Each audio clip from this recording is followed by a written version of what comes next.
Madre mía, Espi, ¿en qué cacao nos metimos la semana pasada con el experimento de la máquina del tiempo? Ya ves, macho. Sí.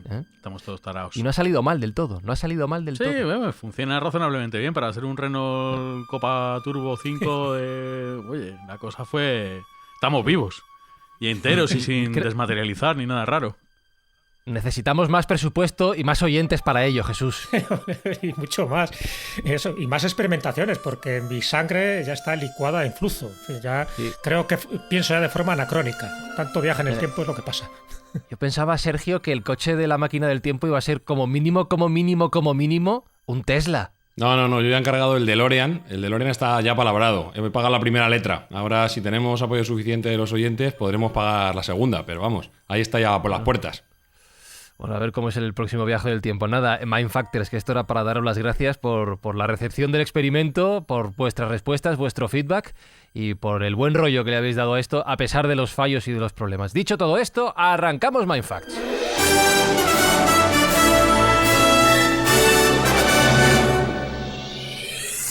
Buscamos los límites de la ciencia, el futuro de la tecnología, el alcance de la mente humana.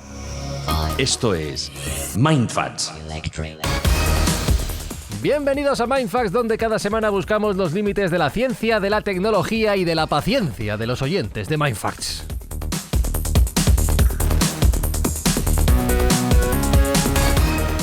Bueno, ya está todo el mundo saludado, pero por educación y cortesía, Sergio Cordero, ¿cómo estás? Muy bien, aquí encantado de estar con vosotros de nuevo. Alberto Espinosa, ¿qué tal? Muy bien, aquí estoy. Jesús Callejo, ¿todo bien? Todo bien, presente, y por eso al tiempo lo llaman regalo. Presente, pasado y futuro, el que se junta hoy aquí en esta edición de Mindfacts. Y hablando del presente, Sergio, recordemos lo que en el futuro cercano intentamos hacer con las escuchas del pasado de Mindfacts. Bueno, en un pasado ya hicimos el bien, y aunque no se lo estamos haciendo a la esfera del podcasting, pero sí a la humanidad, regalando a los niños juguetes para que hayan pasado unas navidades más felices. Y bueno, nuestra próxima acción es intentar diezmar las colas del hambre que nos están asolando por esta maldita pandemia. A ver si llegamos a tiempo y a ver cuánto se puede llegar a hacer, como siempre, gracias a vuestras escuchas. Si del tiempo hablamos hoy en Mindfacts, nos preguntamos nada más y nada menos si existe el tiempo.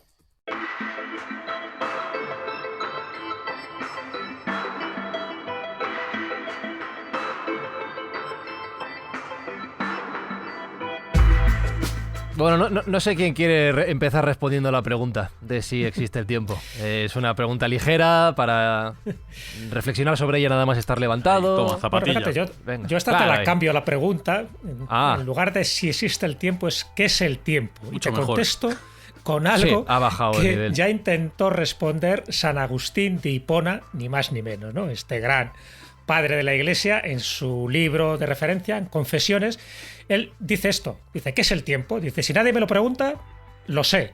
Ahora, si intento explicarlo, no lo sé, no tengo ni idea. Y él decía, eso dice, que el pretérito y el futuro, dice, ¿cómo puede ser? ¿Cómo puede ser, por ejemplo, el pretérito si no ha sido? O ya pasó. ¿Y cómo puede ser el futuro si no ha sido todavía? Entonces, todo ese tipo de especulaciones, de motivaciones que él tenía, San Agustín y más o menos en el siglo V, es lo que le hacía presumir que el tiempo como concepto es muy difícil de explicar. Y fíjate que estamos hablando de un personaje de Occidente, donde el concepto del tiempo, tanto en Oriente como en Occidente, suele ser diferente. ¿Por qué? Porque en Oriente, lo digo de una forma muy genérica, la concepción del tiempo es circular, es decir, no tiene principio ni tiene fin, es infinito, y además tiene mucho que ver con la filosofía hindú, en fin, con las filosofías místicas de Oriente, de la reencarnación, del eterno retorno, etcétera, etcétera, y sin embargo el concepto del tiempo en Occidente es lineal. Consideramos que es una línea que va del pasado al futuro pasando por el presente. Y desde ese punto de vista ha habido muchísimos intentos de medir el tiempo. De hecho, para mí, uno de los grandes inventos de la humanidad no es tanto el fuego o la rueda, sino la capacidad que ha tenido el hombre, el ser humano, de medir el tiempo en función de fenómenos de la naturaleza que veía, en función de las fases que veía de la luna, de las fases del sol o de los ciclos agrícolas. Entonces, desde ese momento se empezó a devanar los sesos como si fuera un Mindfaster del pasado para intentar saber lo que era el tiempo. Pero para intentar saber lo que era el tiempo, tienes que tener la capacidad de medirlo.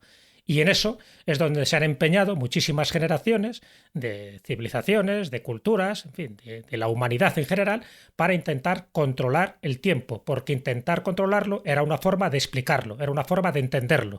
Y a día de hoy, y ahora lo veremos, pues existen multitud de sistemas filosóficos y también de devaneos incluso físicos o astrofísicos para intentar determinar qué es exactamente el tiempo. Es decir, esto que llamamos nosotros una unidad de tiempo.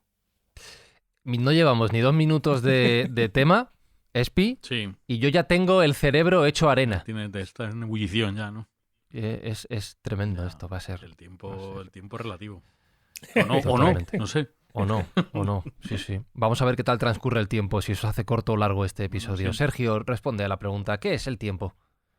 Bueno, como bien dice Jesús, es una pregunta bastante compleja de responder y tendrá su momento durante este programa o el siguiente, si nos da para 2, en el cual podremos explicar un poco más a fondo qué se entiende por el tiempo y qué diferentes respuestas se ha dado a esta pregunta. En el plazo que tenemos, en el tiempo que tenemos, y nunca mejor dicho, que será aproximadamente 1 hora y pico para contestar a si existe el tiempo, si no existe, si es relativo o no relativo.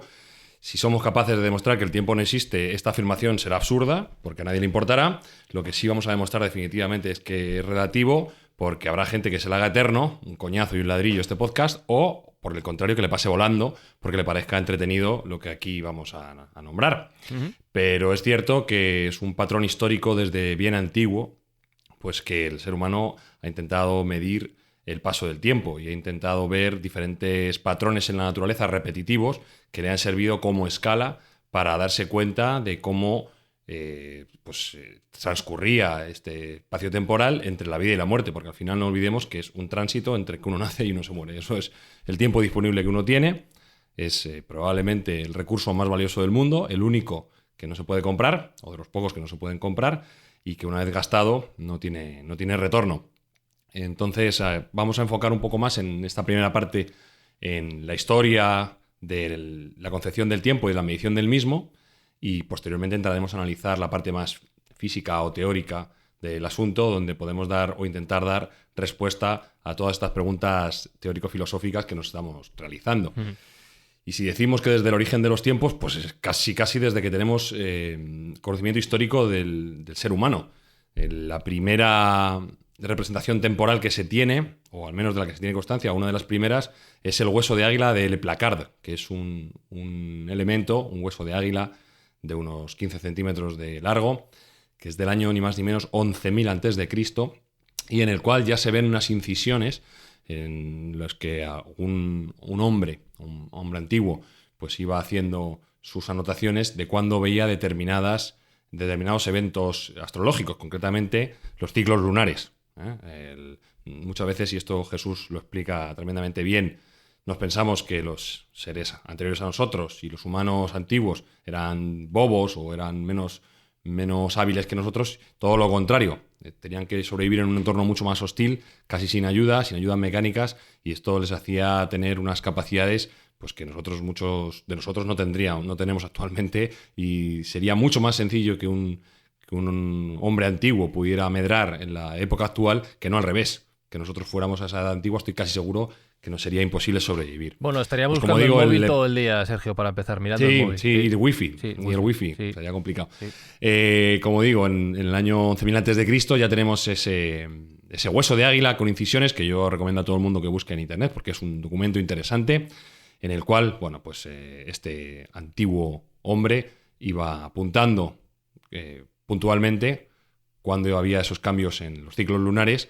Y bueno, sabemos que la Luna tiene un recorrido periódico que pudo dar lugar a esas primeras mediciones, ¿no? Junto, como bien ha dicho Jesús también, con algunos eventos naturales como pueden ser las cosechas o las crecidas de los ríos. Pero bueno, sin duda alguna el más evidente para nosotros son los ciclos lunares, que van cambiando, que son periódicos, cada 29 días y medio aproximadamente, pues hay un ciclo lunar completo, y esto pudo dar pie a esos primeros protocalendarios o esas primeras estimaciones temporales de lo que sería el año, que, bueno, como todos sabemos, pues está vinculado al Sol y no a la Luna, pero es la Luna la que quizá con ese ciclo más corto y más visible, pues nos hace intuir que existe un año, en este caso, bueno, pues como digo, astrológico.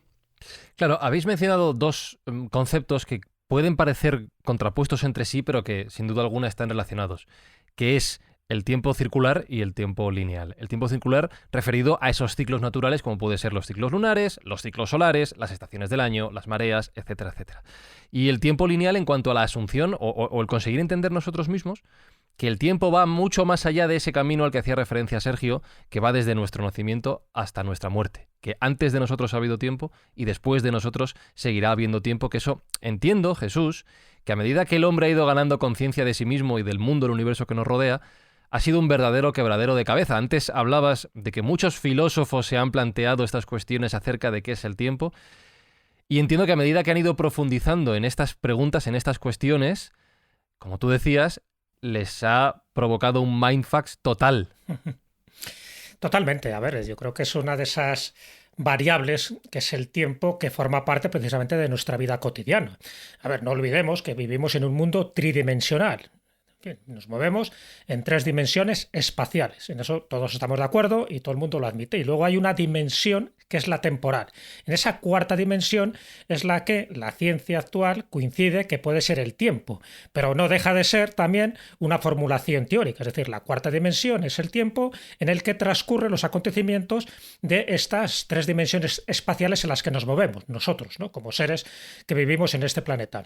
Pero claro, eso desde ese punto de vista vamos a llamarle más racional, más medible. De ahí lo del tiempo lineal, porque podemos controlar un poco cuándo empieza el año, que sería el 1 de enero, cuándo termina, que es el 31 de diciembre. Podemos saber un poco por los ciclos solares o los ciclos lunares que todo obedece a una serie de causa y efecto que va más allá de lo que determina el ser humano. Por eso los primeros calendarios eran, como bien decía Sergio, calendarios lunares. ¿Por qué? Porque se fijaba que alrededor de 28 29 días pues había un cambio de ciclo lunar, y eso le servía para distintas actividades. Primero, actividades, vamos a llamarles sociales o civiles, y luego la importancia que tenían los calendarios era para regular las actividades religiosas, litúrgicas, porque, una vez más, todo esto también estaba vinculado a los dioses. Ellos pensaban, me refiero a la mentalidad primitiva, que los astros no estaban siempre en el mismo lugar, según qué fecha del año, que había una serie de estaciones, en fin, en el hemisferio norte, en el hemisferio sur, pues había lo que ahora conocemos como equinoccios, como el solsticio, y eso generaba también unas variaciones agrícolas, ¿no? Entonces, todo esto pensaban que era fruto de los dioses eran caprichosos, ellos tenían que vivir conforme a las normas de los dioses. Por lo tanto, los rituales, las fiestas, las ceremonias tenían que estar acordes a esos dioses, y por eso era muy importante para ellos controlar estos ciclos. Entonces, muchas de estas festividades o muchos de estos primeros calendarios que se hacían era no tanto para regular la vida civil, que eso se hace posteriormente, sino para regular la vida religiosa. Es decir, en qué momento había que hacer ofrendas pues al dios Atón, o a Zeus, o a Venus, o al que fuera, ¿no? Porque sabéis que muchos dioses también estaban vinculados a los planetas. De hecho, los días de los meses, la mayoría, y los días de la semana obedecen a esa descripción de los distintos dioses que hay. Entonces, ¿qué quiere decir? Y por eso lo remarco, porque ahora estamos... No se nos olvide luego enumerarlos, Jesús, que es súper interesante. Sí, luego si queréis os lo cuento y un gracia. poco os digo a qué corresponde cada uno de ellos. Pero digo que esto que ahora un poco nos parece como lejano porque estamos desvinculados de esa parte sagrada del tiempo, para entonces era fundamental. De hecho, las primeras mediciones que se hacen del tiempo en los templos mesopotámicos, en los templos egipcios, era para eso, para saber cuándo se hacían los determinados rituales litúrgicos en honor al dios de turno. Y por eso el tiempo era patrimonio, en principio, vamos a llamarle, de la jerarquía eclesiástica y de las jerarquías civiles, es decir, del Estado, del monarca. Y luego el tiempo se va democratizando y pasa a ser también atributo y responsabilidad de los ciudadanos, porque ya empieza a haber, pues eso, lo que son los relojes más de mesa, los relojes solares, los relojes primero de arena, pero todo ese tipo de cosas que se, ya digo, democratizando, poco a poco van pasando al pueblo. En un principio, la regulación del tiempo solo estaba destinada para lo que eran los monarcas, porque ellos decidían cuándo había que celebrar determinadas festividades, o estaba reservado para los hierofantes, para los sumos sacerdotes, que son los que establecían también esos horarios. Fijaros que, por ejemplo, había una normativa, una real cédula de Carlos III, estoy hablando, donde se prohibía que en cada ciudad hubiera más de un reloj, porque si había dos relojes, como había diferencias horarias entre unos y otros, eso podría generar un caos social, podría crear una pequeña sublevación. Entonces solo se permitía que hubiera un reloj público, precisamente para que no hubiera una disonancia cronológica con dos relojes, porque por entonces, en fin, la precisión dejaba mucho que desear. De hecho, el reloj de la Puerta del Sol es un gran adelanto, porque por fin es un reloj que no adelanta ni retrasa, daba exactamente la hora. El reloj de la Puerta del Sol, que era una creación de Losada, que por cierto era descendiente de mi pueblo. Así que, un poco dicho todo esto, ahí queda la cuñita, ¿no? Pero bueno, en fin, el gran Losada, que fue el gran relojero del siglo XVIII. Pero me refiero a que todo esto es importante tenerlo en cuenta para que veamos un poco la transición y la democratización que ha habido a la hora de evaluar y controlar el paso del tiempo. Comentado esto que dice Jesús de los dos relojes, voy a comentar una anécdota que me comentaba mi tío, y era cuando me aconsejaba, cuando yo era joven y me aconsejaba a que llevase una buena vida, y en el caso de las mujeres, que siempre fuera fiel. Me dijo una frase que se me quedó grabada y que llevo a gala, y es: cuando uno tiene un reloj sabe siempre qué hora es, y cuando tiene dos duda. Aplicado a las relaciones con el sexo opuesto, pues puede ser muy provechoso. Qué bueno. A ver, voy a hacer la comprobación. Espinosa, ¿cómo vas? ¿Bien? Bien, sí. ¿La cabeza de momento en su sitio? La mía no, ¿eh? Ya de momento, te lo digo sí. yo. Vale, yo trato de seguir el ritmo, pero me está costando. De momento Bueno, de momento todo en orden, ¿no? Sí, creo que sí. Yo, luego te pregunto de nuevo. Jesús, hablabas de la relación entre el tiempo y los dioses y el tiempo. Sí, bueno, a ver, nosotros somos herederos del Imperio Romano, ¿no? De las costumbres, de los usos, en fin, del derecho, de la normativa que impuso el Imperio Romano en las distintas provincias, y Hispania era una de las provincias dentro de ese mundo romano. Por lo tanto, somos herederos también de su división del tiempo. ¿De acuerdo? Pues bueno, ya sabéis que incluso en Roma también hubo distintas etapas a la hora de determinar cuál era su calendario, ¿no? Desde el primer calendario, desde la antigua Roma, ¿no? Donde la era romana, el año de Rómulo, pues empezaba en marzo y no empezaba, por ejemplo, en enero, ¿no? Y además tenía distintos días, no tenía los 365 días de ahora. Luego estuvo el segundo rey de Roma, Numa Pompilio, que hace otra reforma, y al final sí que llega a 355 días, que ya es algo, ¿no? Porque va incluyendo algún que otro mes, cosa que no estaba antes. Y ya luego llega la reforma juliana, lo digo muy deprisa, ¿no? También porque tampoco viene a cuento entrar en detalle. Y luego llega la reforma de Julio César, porque se da cuenta de que hay una serie también de discrepancias a la hora de regular este tiempo. Entonces, en el año 45 a.C. es cuando encarga al astrónomo Sosígenes la elaboración de ese calendario y que se ajuste a esos 365 días, porque veía que no se ajustaba, ya digo, en aras de las celebraciones a sus dioses. Entonces, yo quiero hacer aquí un pequeño inciso, sí, Jesús, justo que has llegado a este punto. Dime. En primer lugar, me parece destacable reseñar, que a mí me gusta bastante la disciplina de la etimología, decir de dónde viene la palabra calendario. Y la palabra calendario viene del latín, como se preguntaban en la vida de Brian, ¿qué han hecho los romanos por nosotros? Pues dejarnos esa bonita palabra que es calendario, que viene de las calendas, que es como se conocía al primer día de cada mes, ¿de acuerdo? Con lo cual ya tenemos un origen de la palabra calendario. Y punto 2, como bien ha dicho Jesús, en el año 45, Cayo Julio César, uno de las figuras más importantes de toda la historia, hace esa reforma con un fin de igualar en todo el imperio los tiempos y de llevar las cosechas a su momento, porque tenía un descuadre. Pero me parece importante también destacar dónde lo aprende Julio César, de dónde viene ese conocimiento de Julio César, que es también de un romance. Viene del lío que mantuvo con Cleopatra.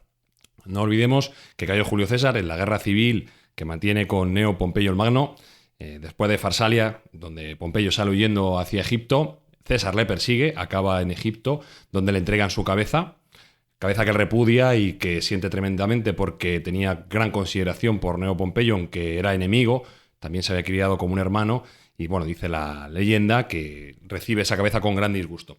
En todo caso, en Egipto se encuentra una guerra civil entre Ptolomeo y Cleopatra, que estaba, bueno, pues desfavorecida por el reinado de su hermano, y Cleopatra, bueno, pues lo que hace básicamente es seducirle, se le liga, y consigue que César ponga sus legiones, en este caso, en su favor para coronarla a ella como emperatriz. Si bien es cierto que en el tiempo que pasa de romance, en todo ese tiempo que pasa en Egipto, pues él tiene tiempo de aprender muchas cosas y entre ellas, pues a tener contacto con los distintos sacerdotes egipcios. Hay que tener en cuenta que Egipto en aquel momento era como el Silicon Valley actual. Ahí se concentraba todo el conocimiento de la tierra, estaba la famosa Biblioteca de Alejandría, que Julio César casi se carga al intentar escapar. Y entonces había mucho que aprender en esa tierra. Y a fe que Julio César, que era una persona muy inteligente, lo consigue y dialogando con diferentes sacerdotes, sobre todo, que era quien monopolizaban esos conocimientos, pues tiene un conocimiento mucho más cercano de ese año solar que los egipcios habían inferido respecto a otros calendarios lunares, como habíamos comentado antes, de otras civilizaciones como pueden ser la Babilonia o la Sumeria. Son los egipcios los que perfeccionan este año solar, un poco basados también en la crecida del Nilo. Ellos tenían un sistema de medición de la crecida del Nilo basada en un nilómetro, que no deja de ser una caña grande que se mide la diferente altura a la que llega el río. Un palo, sí, bueno, pero ya sabes que los palos tienen su utilidad, que se lo preguntan a los españoles, que casi todos sus inventos tienen que ver con los palos. Bueno, pues con el nilómetro y también con la observación de Sirio, de cómo se posicionaba Sirio en el ciclo solar, pues los egipcios, junto con su conocimiento absoluto de las matemáticas, que recordemos, Pitágoras, pues otros hombres de todo tipo que estuvieron por allí, pudieron encontrar que efectivamente el año eran 365 días y medio y no 359 como podrían ser por el año lunar. Entonces, de ese aprendizaje, de ese conocimiento concreto y exacto, Julio César, aparte de traerse un ligue y de dejarse un hijo en Egipto, como es Cesarión, el hijo que tuvo con Cleopatra, pues trajo ese conocimiento tan profundo del año solar que luego implementó en todo el Imperio Romano y, por consiguiente, en toda la historia posterior, porque al final todos, o casi todos en el mundo, un porcentaje muy elevado del mundo, somos romanos. Quitamos un poco a los chinos a lo mejor y a algún asiático más, los demás somos, en facto o en esencia, somos descendientes del Imperio Romano. Y ya no te interrumpo más. No, está muy bien la aclaración, porque yo creo que es fundamental. Todos somos hijos de Roma, ¿no? De una forma o de otra. Pero Roma, a su vez, era hijo de las muchas cosas que heredó, ¿no? De los etruscos y, por supuesto, también de la parte helenizada de Alejandría, de Egipto en aquella época, ¿no? Cuando se lía con Cleopatra, porque ya la parte egipcia ya había quedado también bastante devaluada cuando llega Julio César o cuando llega Marco Antonio. Pero bueno, esa es otra historia. Que también decidí apuntar que eran egipcios, pero eran griegos en realidad, pues, porque ellos helenizados eran helenísticos completamente. Pero bueno, ahí es verdad todo queda en que casa. Estaban las luminarias más importantes en aquella época, me refiero incluso antes, ¿no?, de que llegara Julio César, estoy hablando del siglo III, el siglo IV, pues los grandes científicos, los grandes geómetras, los grandes matemáticos, los grandes astrónomos estaban en Alejandría. De ahí viene la palabra cosmopolita, es decir, aquellas personas que tenían una concepción totalmente holística del universo. Y eso es lo que, por desgracia, la pasó a Hipatia de Alejandría, que por tener esa concepción pagana y holística, pues pagó cara pues esa sabiduría, esa filosofía que tenía cuando llegan pues la intransigencia de la nueva religión que se estaba imponiendo en aquel momento. Pero volviendo un poco a lo del calendario romano... Porque, mira, una frase muy de radio, que se nos va a ir el tiempo. Que se nos va el tiempo, efectivamente. Pues digo que dejemos de hacer digresiones. Bueno, me preguntabas un poco por los nombres de los meses. Yo creo que es importante también tenerlo en cuenta porque efectivamente viene de esto, de la antigua Roma, ¿no? Y de ahí viene un poco también todo eso de que ahora tengamos 28 días en febrero, porque quitaron un día en febrero para ponerle un año más en el mes de julio, que para eso era el mes de nacimiento de Julio César, y quitaron otro día a febrero para ponerle un día más a agosto, que para eso era el mes de Augusto, ¿no? Entonces, por eso el pobre febrero se quedó en 28 días. Pero también quedó estandarizado que desde ese momento empezaba el año el 1 de enero, lo cual tampoco estaba claro en todas las culturas, ¿no? Y no en el 1 de marzo o no en el equinoccio de marzo, que podría ser el 21 de marzo. Bueno. Seguimos, el equinoccio de primavera, prefiero. Los nombres de los meses de la antigua Roma estaban dedicados a los dioses. Entonces, por ejemplo, en el caso de enero, dedicado al dios Jano, ¿no?, el dios bifronte, el que mira para los dos lados. Febrero, al dios Plutón o Februo. Marzo, al dios Marte. Abril viene de Aprilis y es cuando comienza la primavera. Mayo, dedicado a los ancianos, que son los protectores del pueblo, ya que deriva de la palabra latina majorum, de ahí mayo, y que significa mayores. Junio, a la diosa Juno, que es la madre de todos los dioses. Julio, os podéis imaginar, al emperador Julio César. Al de los dos relojes. Hombre, agosto, al emperador Augusto, porque dijo, yo también quiero tener mi mes. Septiembre, octubre, noviembre y diciembre, son el séptimo, el octavo, el noveno y el décimo, y marcaba los numerales del mes que correspondía al primitivo calendario del rey Numa Pompilio. Que ya O sea, ¿me estás diciendo que esos últimos 4 meses quedan por patrocinar todavía? Como los números de los no estadios? tiene su dios añadido, efectivamente. Vale. No, pero ojo que se lo propusieron, ¿eh? Se lo propusieron a Nerón. A Nerón le propusieron cambiar su nombre para que no fuera menos que Augusto. Y Nerón, que tiene mala prensa, pero fue mejor emperador de lo que nos venden, lo declinó, diciendo que qué iba a pasar cuando hubiera 13 Césares, que no iban a estar creando ahí meses para cada uno de los Césares. Con lo cual, ahí terminó esa bonita tradición de poner nombres de meses a los emperadores y dejaron en paz el calendario. Y como bien dice Jesús, pues esos 4 últimos quedan todavía pendientes.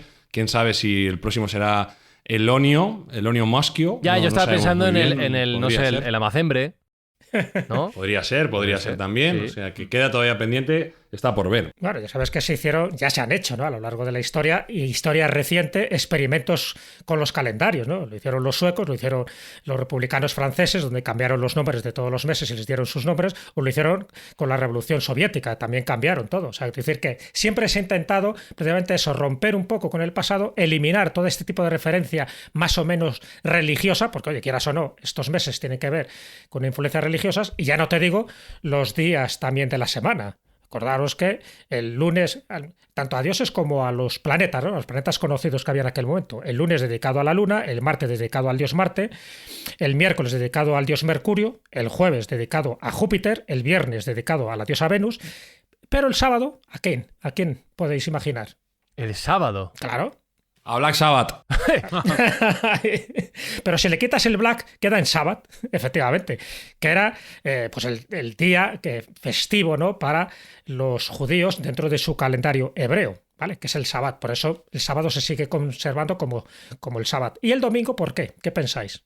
El día del Señor. Eso sí, el día de Dominus. Dios. El Claro. día de Domine, el día del Señor, por lo tanto, el domingo también tiene que ver, pero ya dentro de esa festividad, no tanto pagana, sino ya más bien cristiana, ¿no? Que es el domingo, y que además, como bien sabéis, alguna vez lo hemos comentado, pues también procede de la festividad, por ejemplo, que hacían los mitraicos. Los mitraicos, cuando se reunían, lo hacían el domingo, el dios del sol. Y no olvidemos que también Cristo, como tal, es un dios redentor, es un dios salvador, es un dios solar. Por eso nace en el solsticio de invierno. En fin, como veis, todo está relacionado, y por eso ahora que elegantemente y alegremente a veces decimos, pues eso, lunes, martes, el marzo, en abril, todo tiene que ver con esta etimología que nos entronca directamente con los ciclos y los ritos agrarios y paganos, pero a su vez también con los ritos dedicados a la liturgia de dioses, que el monoteísmo intentó desterrar de por vida y no lo consiguió, y ahí están los meses y ahí están las semanas. Me queda claro que el tiempo es relativo, que el tiempo depende de cómo uno lo quiera medir, o mejor dicho, de cómo uno lo quiera compartimentar. Lo que yo creo, Espinosa, es que ha llegado el momento del tiempo de la cerveza, tiempo de asumir esto, asumir esto.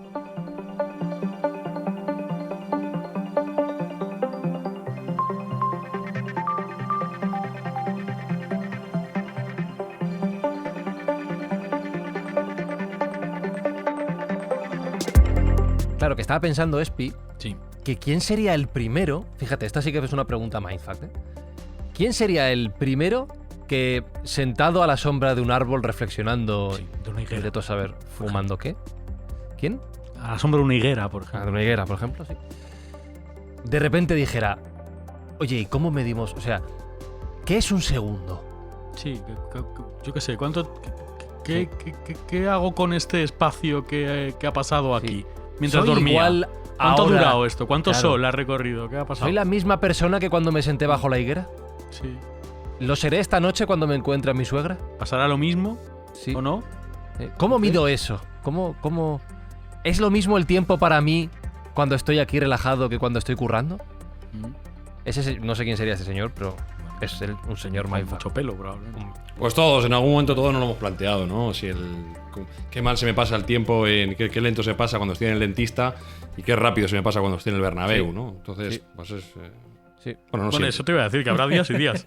Y hay días buenos en el Bernabéu y días malos también en el Bernabéu. Los menos. Sí. Antes has apuntado, Jesús, has dejado que en Mesopotamia, si no te he entendido mal, se ha conocido la primera medición del tiempo que ha llegado hasta nuestros días. O sea, fue allí ese señor bajo una higuera que dijo, oye, igual puedo ponerle numeritos a esto, porque me parece, eso sí, realmente me parece un salto en el pensamiento brutal. Sí, claro, siempre hay que buscar unos orígenes históricos a todo esto, ¿no? La medición del tiempo es verdad que no tenemos idea de cuándo se empieza a medir, porque incluso en cuevas rupestres de hace 45.000 años ya hay estas mediciones, sobre todo basadas en el ciclo menstrual y también en los ciclos lunares. Entonces, yo entiendo que eso de alguna manera nos viene dado por nuestra propia naturaleza. Estoy pensando, por ejemplo, las migraciones de los pájaros cuando saben que llegan de una manera inconsciente ya saben que ha pasado el tiempo. Claro, ¿no? exactamente. Eso lo tenemos que dentro había de un nosotros. ciclo de tiempos. Ahora, la clave estaba en cómo medías ese ciclo del tiempo, ¿no? O sea, lo que vosotros decís, ¿cuándo son segundos? ¿Cuándo son minutos? ¿Cuándo es un día? Hombre, el día lo determinaba el sol, cuando nacía y cuando se ponía, eso lo tenían muy claro, pero también se daban cuenta de que no todos los días eran exactamente iguales. También, No, y que, por ejemplo, ahora podemos decir, que nos parece súper normal, quedamos a las 7:30. Sí, claro, pero para eso hay un pensamiento detrás que es brutal. Claro, pues para decir quedamos a las 7:30 ha habido todo un proceso largo y elaborado, que ahí es donde entran los calendarios, porque los ciclos solares y lunares ya estaban claros. De hecho, todavía a día de hoy, en general nosotros nos regimos por un ciclo solar, ¿no? Nuestro calendario, pero sin embargo, los musulmanes se rigen por un calendario lunar todavía. Por eso hay calendarios que son muy diferentes al nuestro. Muchas veces pensamos que nuestro calendario, me refiero al calendario gregoriano de 1582, y luego si queréis hablamos un poco de cómo surge, ¿no? Para quitar un poco la reforma juliana por el desfase de esos 10 días, precisamente para intentar controlar cuándo era el equinoccio de primavera, porque eso regulaba también determinadas fiestas litúrgicas. Veis que una vez más siempre hay que regularlo y cambiaba un poco el equinoccio en función de ese desfase por lo de los años bisiestos, ¿no? Que se habían establecido. Bueno, el hecho es que hay muchos calendarios que se rigen por una normativa totalmente diferente a la nuestra. Nosotros, como somos así, tan egocéntricos, me refiero desde un punto de vista occidental, pensamos que este es el calendario que tienen todo el mundo. Y que va, los chinos tienen su calendario, los musulmanes tienen el suyo, los hindúes tienen el suyo. Otra cosa es por conveniencia, nos regimos por un calendario establecido de forma universal, igual que pasa con los pesos y las medidas, ¿no? Que nos regimos por unos estándares establecidos. Pero ya digo que hay muchísimos calendarios que se rigen por otro tipo de normativas y de ciclos, y no todos empiezan el 1 de enero. Fijaros, por ejemplo, los chinos siempre empiezan a finales de enero o a principios de febrero según su calendario. ¿Por qué? Porque su calendario tampoco es solar. ¿Me entendéis, no? Es lunar también. Entonces, siempre que hablamos del calendario, bueno, pues es verdad que nos estamos refiriendo a una parte del mundo, pero bueno, es la parte del mundo en el que nosotros vivimos y la que nosotros pues tenemos que expresar cronológicamente. Me preguntabas, Fran, un poco lo de Mesopotamia, ¿no? Y sobre todo los sumerios. Pues sí, el primer calendario, por lo menos así reconocido por los escribas sumerios, que ya utilizaban eso, lo que podemos ahora denominar calendario, es en el 2400 a.C., ni más ni menos. Ya dividían el año en 12 meses y estos los dividían en días. O sea, que ya desde ese momento, pues sabemos que ya tenían un control del tiempo, y además muy riguroso, porque incluso los zigurat, es decir, esos monumentos que hacían en Babilonia, los zigurat, incluso antes de los babilónicos, eran ya construcciones escalonadas, y en esas construcciones escalonadas ya se estaba rigiendo un poco el paso del tiempo, porque las sombras que proyectaban los distintos escalones también tenían una función litúrgica y también tenían una función ceremonial, que también es algo que pasa en las culturas mesoamericanas. Habéis oído hablar, ¿no? Por ejemplo, de la pirámide de Kukulcán en Chichén Itzá, como también en épocas concretas como son los solsticios, el sol va desplazándose de tal forma que la sombra va creando como una especie de serpiente que va bajando por los distintos peldaños, que es el simbolismo de la serpiente de Quetzalcóatl, que ahora es un fenómeno turístico y muy bien, y jiji, juju. Pero en aquella época, cuando se hacían las ceremonias de verdad, y además pensando que Quetzalcóatl estaba presente en la cúspide de estas pirámides escalonadas, el tiempo se regía de esta forma, y según la sombra que se proyectaba, sabían en qué momento del día estaban. Evidentemente, Ahí va. Claro, lo que ya no es solo moverte en lo que es el ciclo del año, sino el saber, bueno, evidentemente lo sabes porque lo ves, pero si es por la mañana, por la tarde, si son las 3, si son las 5, eso ya es un avance muy grande. Claro, pero aún así todavía había imprecisiones, lo que se buscaba ya era algo más concreto, y cuando se busca algo más concreto es cuando ya se empiezan a crear los primeros artilugios para la medición del tiempo. ¿De acuerdo? Y Déjame que haga un pequeño inciso, no por nada, sino porque nos vamos a ir de... Quería hacer un pequeño aporte acerca de los sumerios, que me parece importante. No, si es que no vamos mal de tiempo. El tema da eso mucho que es de sí. relativo. Vamos mal de tiempo, el tema da mucho de sí. Jesús tiene un conocimiento infinito. Y quería hacer un apunte pequeño acerca de los sumerios que me parece interesante. Y es que, curiosamente, en lugar del sistema decimal que nosotros utilizamos, ellos utilizaban un sistema basado en 6 y en 60. Que eso, multiplicados por sí, da 360. Que es lo que todavía hoy Fijad el tiempo que ha pasado ya, utilizamos para dividir el cielo y todas las circunferencias. O sea, esa medición de 360 grados ha quedado todavía en nuestro sistema actual y es completamente vigente. Es decir, estamos utilizando un sistema sumerio para dar posiciones GPS. ¿Y por qué utilizaron el 360? Pues lo que estábamos diciendo. 12 meses que correspondían con los 12 signos del zodiaco por 30 días, 360. Dividían el día en 24 horas, en dos franjas, una de día y una de noche, de 12 horas cada una aproximadamente, y eso da las 24 horas.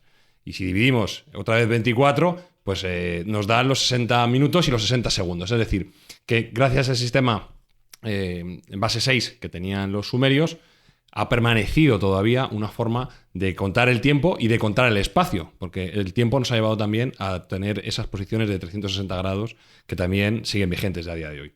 Y corto aquí mismo. Bueno, ¿también sabes por qué cuentan en base 6 o se supone que contaban en base 6?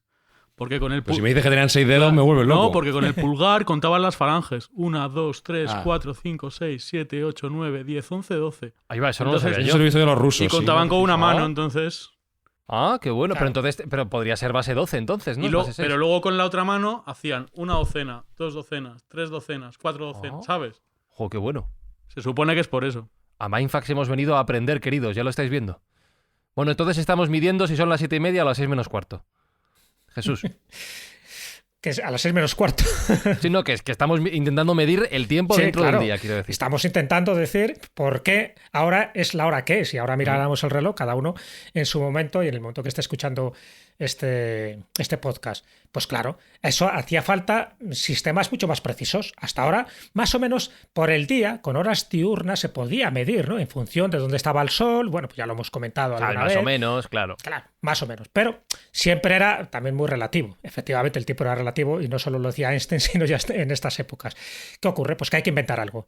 Una de las cosas más primitivas que se inventan, pero que sirve para medir de una forma muy funcional el tiempo, es la clepsidra. La clepsidra es el reloj de agua. ¿Vale? A través de un mecanismo muy ingenioso, pues se sabía perfectamente en qué hora estabas, con independencia de que hubiera sol o no hubiera sol, porque las mediciones que había anteriormente sí que dependían mucho de que hubiera sol o que hubiera estrellas, imagínate, entonces más o menos por ahí te podías guiar. Pero ¿qué pasa si el día estaba nublado? ¿Qué pasa si no podías ver las estrellas y no podías ver el sol? Bueno, pues entonces inventan la clepsidra, que sí, que te va marcando el tiempo de una forma mucho más fiable. Entonces ahí está ya, por ejemplo, el templo de Amón en Karnak, hay una de las clepsidras más famosas y en las distintas culturas de aquel momento, pues las clepsidras servían para determinar las ofrendas a los dioses.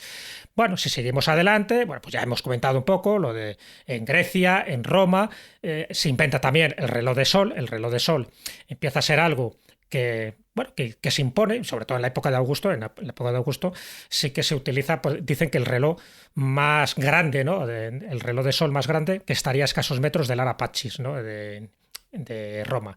Pero Vamos, que tenía un obelisco como gnomo. claro, o sea, de que hecho, no. el Iba a lo gnomón, grande, era el obelisco del faraón samético. Recordemos segundo, ¿no? que nombramos a Augusto la persona más rica de todos los tiempos, verdad, con lo cual haría las cosas a lo grande, no, Lo no hacía haría lo grande, relojes pero aún de así pacotilla. atrasaba, decían, ese reloj de sol y no les convencía demasiado.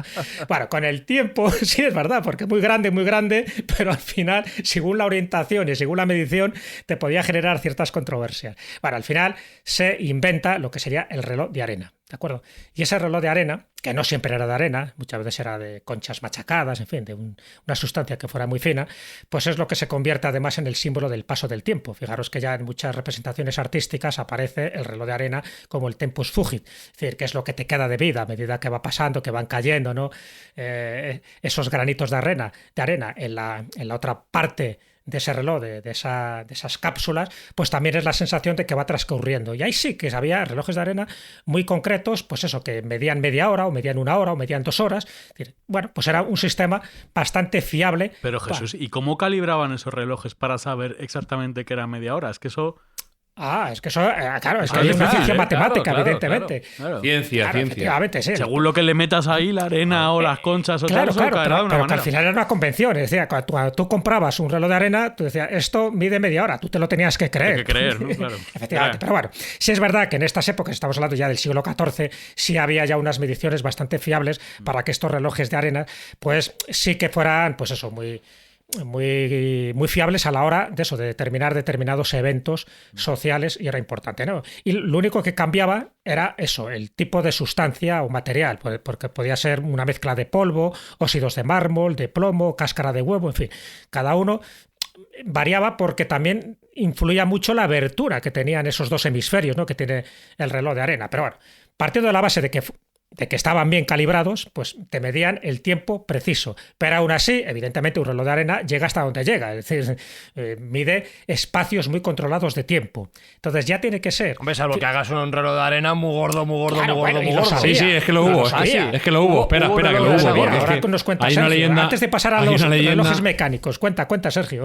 Hay una leyenda que dice que Carlomagno tenía un reloj de arena muy gordo, tan gordo que medía 12 horas consecutivas sin darle la vuelta. Pero que luego para darle la vuelta necesitas un señor muy gordo. Claro, no, para darle la vuelta te imaginas, pues imagínate a 5 o 6 caballeros con sus espadas, armaduras y caballos para darle la vuelta a aquello, porque 12 horas cayendo arena son muchísimas horas, ¿no? Carlomagno parece ser que aparte de estar entusiasmado con conquistar toda Europa y guerrear por allá y por acá y comer oso y ciervo asado, pues le encantaban las máquinas de tiempo, de medir el tiempo, le encantaban los relojes, y uno de sus regalos favoritos lo recibió del reinado Bagdasí, de Harun al-Rashid, que el quinto califa de la dinastía Abbasí, que le mandó un reloj mecánico, parece ser que era, bueno, pues algo espectacular, que se movía con la función de una clepsidra y con bolitas que caían y toda la parafernalia de un reloj mecánico de aquel momento, donde había también, parece ser, 12 caballeros que daban vueltas por allí, eran pues algo espectacular, y era uno de las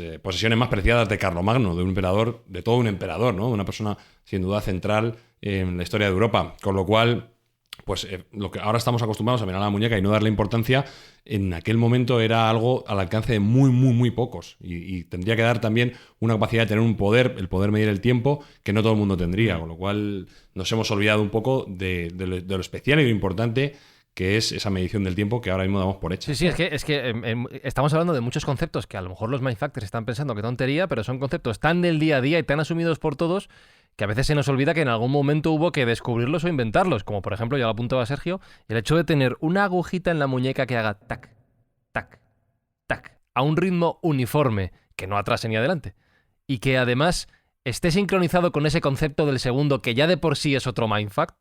Jesús, es un avance brutal. Claro, es que estamos viendo un poco pues todo el proceso evolutivo. Estas cosas no se llegan de la noche a la mañana. Ahora tenemos un ordenador y tenemos un televisor. Para llegar a un ordenador y un televisor ha habido que hacer muchísimos cambios a nivel tecnológico, incluso muchísimos cambios a nivel cerebral para poder concebir el mundo tal como ahora lo entendemos. Y lo mismo pasa con la medición del tiempo. Por eso digo que para mí ha sido uno de los grandes inventos que ha tenido la humanidad, porque es que era básico saber ordenarse en este tiempo. Incluso ya digo que esto ha servido luego para grandes metáforas. Cuando se habla de la frase de las arenas del tiempo, viene precisamente de los relojes de arena, ¿no? Cuando se habla, y fíjate que se utiliza muchísimo en novelas, incluso en series televisivas.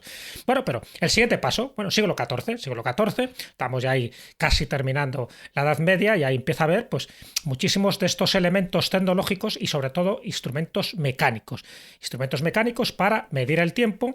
Y ya en el siglo XIV empieza a haber relojes donde, está claro que no en una casa particular, ni siquiera en un palacio, en las catedrales, en las iglesias. Entonces, en este caso, en el 1386 se coloca un reloj en la catedral de Salisbury. También sabemos que la catedral de Estrasburgo también tenía uno de estos relojes mecánicos. E incluso hasta en Sevilla. En Sevilla, también en esas lejanas épocas ya había, porque Sevilla, no olvidemos, era una de las ciudades más importantes que había en Europa por el tráfico marítimo que se generaba también en aquella época. Entonces se necesitaba también un buen reloj para controlar, en este caso, bueno, pues determinadas circunstancias mercantiles, ¿no? Bueno, en el siglo XVI es cuando irrumpen ya las ciudades más importantes los relojes astronómicos. Conoceréis, por ejemplo, el más famoso posiblemente de todos era el de Praga, donde ya es más que un reloj, ya incluso sabes las fases de la luna y sabes también las fases astrológicas, porque cada hora también estaba determinada en principio por el signo zodiacal. cada día. Entonces eso también para los que creían en las influencias zodiacales era importante saberlo, ¿no? Si estabas en Libra, si estabas en Piscis, si estabas en Capricornio, etc.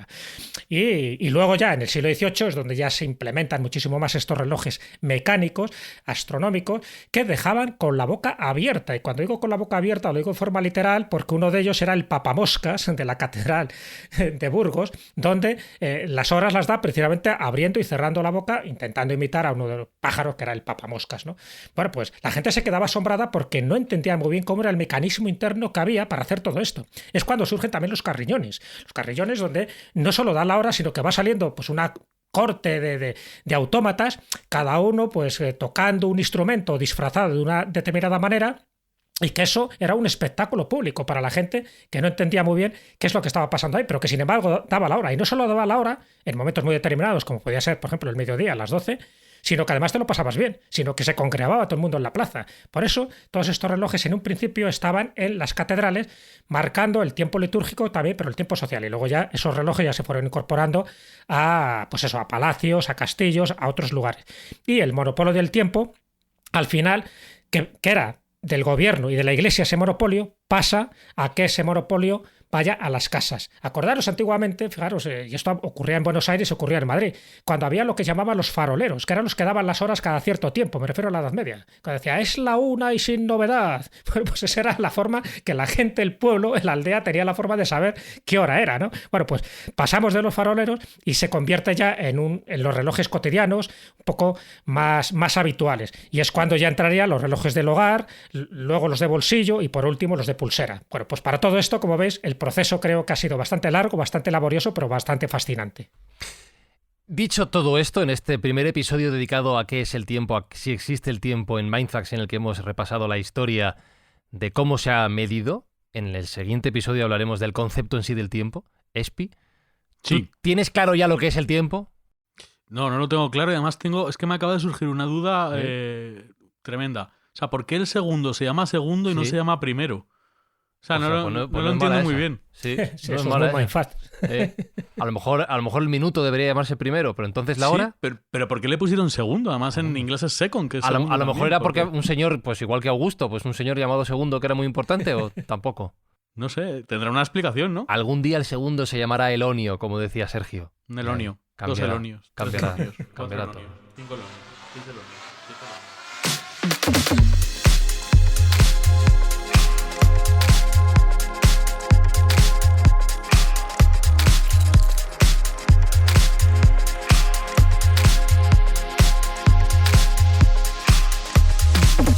Porque si alguien es capaz de jugar con el tiempo, ese es Elon Musk. Lo sabéis muy bien todos. Espi, ¿qué ibas a decir? ¿Te pasaba algo No, por la nada, cabeza? nada. Ah, vale, digo sí. Sí, que estoy de acuerdo. La verdad, que era, es la verdad, era claro. un sonido afirmativo. También podemos hablar de la relatividad del tiempo con la cerveza, pero eso para otro día.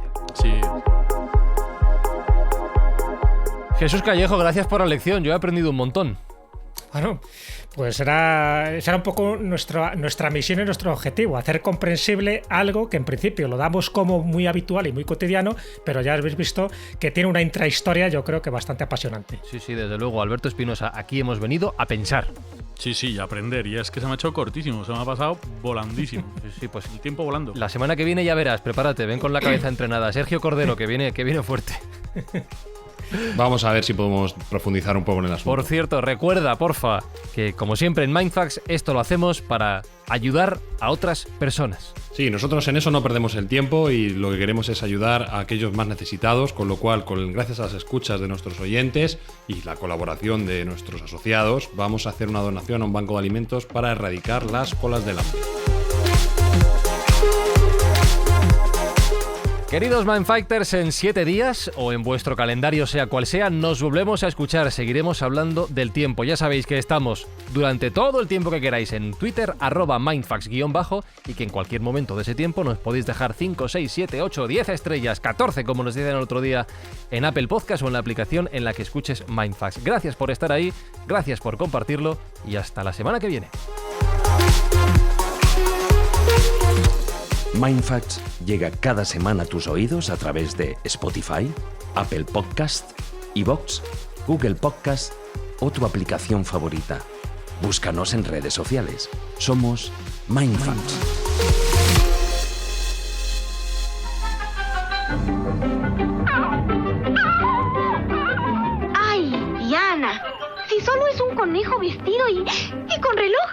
Se me hizo tarde. Me voy. Qué raro. ¿Por qué se le puede hacer tarde a un conejo? ¡Señor conejo! ¿No ves? Ya son más de las 3. Me voy. ¿Qué tal? Adiós, me voy. Ha de ser algo muy importante. A lo mejor es una fiesta. Señor conejo, espéreme. No, yo ya me voy. Si me hablan ya no estoy. Me voy. ¿Qué tal? Adiós, me voy.